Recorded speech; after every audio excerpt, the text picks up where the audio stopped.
inyongori ziri ngaha ni nyinshi cyane n'ukuri zirateye bashika igongo kwera kenshi mu bana zirakunda kubinjiramo mu ijoro hariho n'umubanyi umwe tubana ngaha imbere umwana we hirya yejo yaramwinjiye mu matwi uryamye ubitse urubavuza wumva kiko kiragutondera haba kwizosi mbega aho kizananye hose wumva kiko kiragutondera inyongori mu mazono n'abantu bakuze bose.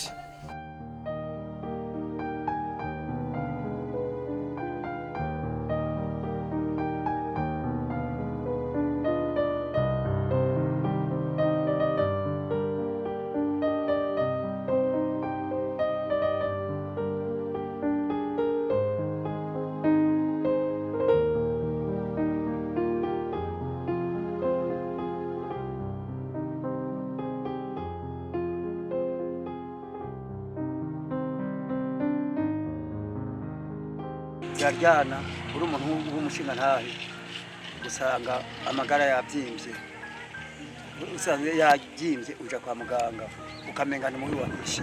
Ivyo bifata amagara y'uwo mugabo sibindi ni nyongori nkuko abanyagihugu bateshejwe izabo mu Gatumba babivuga. Izo nyongori zatanguye kwibonekeza igihe imvura yatangura kugwa, bugorovye izo nyongori ngo ziranyagara mu tuzu basanzwe babamwo, ivyo bigatuma badakubita n'urugohe mwijoro. Aho turara we ukibonye uca wica kubera nuryama no kuryama gumurabara nitorosha gumurabara babana birakiduteye kuko umaze kuba aho wubitse urubavu warutoye agatiro hama ukaza wumva ibintu biriko biragutemberako icyo gihe agatiro ntikaba kakibonetse. Tuvuga umuntu naryama vema yani mwijoro mwaryamye ugumukangagurika umwana wawe umuraba nawe uri umuntu kuze kugira witeho umwana uvyuka nawe ukeneye kuryama usanga ari ngwane vema. Abo banyagihugu bakamyesha ko izo nyongore zibageramiye zidasize inyuma abana bakiri bato. Abana kenshi zirakunda kubinjiramwo mu matwi mwijoro turyamye turashobora kwikangura nk'iciro zitanu turaba abana yuko zibaja mu matwi kubera dusanga zitembeye ni nyinshi gose. Shugumurabara babana ikava kija mu bazuru mu bana kija mu bazuru mu kanwa abantu shubana nitorosha shugumurabara bagu. Umva natwe tugira hane zisohora kugira ngo nizituje mu matwi cyangwa n'abahungu nizibagire kudupipi nizije ku bupipi bwabo. Bakibaza ko izo nyongori zoba zifitaniye isano nuko isi yaho mu Kigaramango iteye ahanini igizwe n'umusenyi. Isano ziba bifitaniye nuko iyi si turiko ngaha ni isi y'umucanga. Isi y'umucanga nayo ku haroro ngo ironi isi yoroshe rero kuba ziva hasi zidoga birabyorohera kubera nivu ry'umucanga riroroshe kugira ngo zimene bidoga hejuru.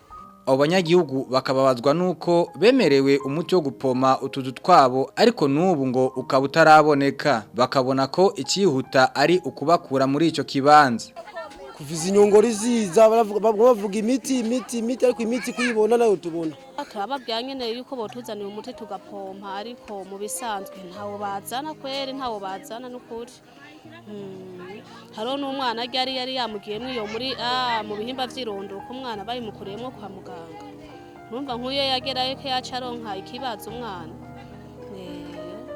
Ikibazo kugira ngo itore ku muti niyo mvo yuko boturonkera umuti tugapompa aya mahema yose twimura byo bari byiza cyane kuko ntawoshima kuguma ahantu hameze nabi tugiye kuryama nabi twonye tugire n'ibiguma bidutembera ibikoko kandi bigume bitemberamo kuba ko atawo bishima. Umuti numwe gusa amaja mu magufi no gutamwe kudusubiza mu ngo ziwacu tukicara mwako mu ngo ziwacu ndazi zinyongo inaza izihari nani zihari.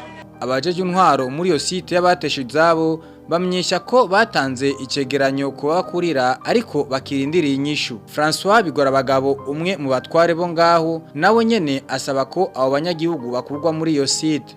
Ishirama nuko ugambira kuzanira mitsinge tukinga cyangwa muge bakako bishoboka akadukura ngaho basubira iwacu. Ariko gusubira iwacu n'ubundi kubera ko ingorane nyamukuru yatutuza ngaha y'urusizi.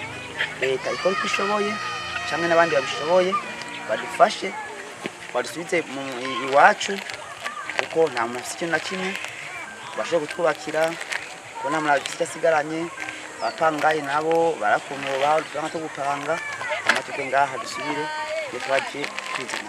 Iyo site ikaba ifise imiryango irenga 1300 bateshejwe izabo muri zone Gatumba biturutse ku myuzurira.